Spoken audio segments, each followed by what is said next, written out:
Buonasera a tutti e vi ringraziamo, io a nome dell'AIL, la sezione di Torino, vi ringraziamo per aver partecipato e aderito all'invito che Luca ha voluto fare per dedicare questa partita alla memoria di Mara, sua mamma.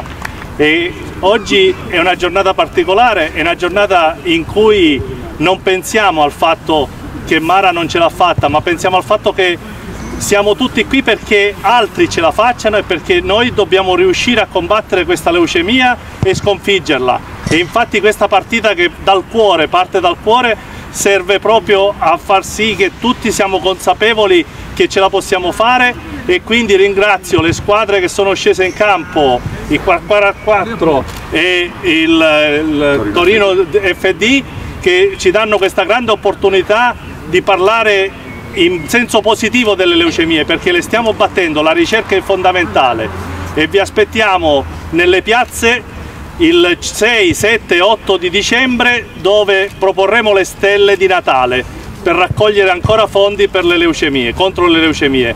Vi ringrazio ancora. Adesso l'amica consegnerà 2 pergamene ricordo alle 2 squadre in ricordo di questa manifestazione. Ricordo anche per il capitano qua. Il capitano. Grazie di tutto.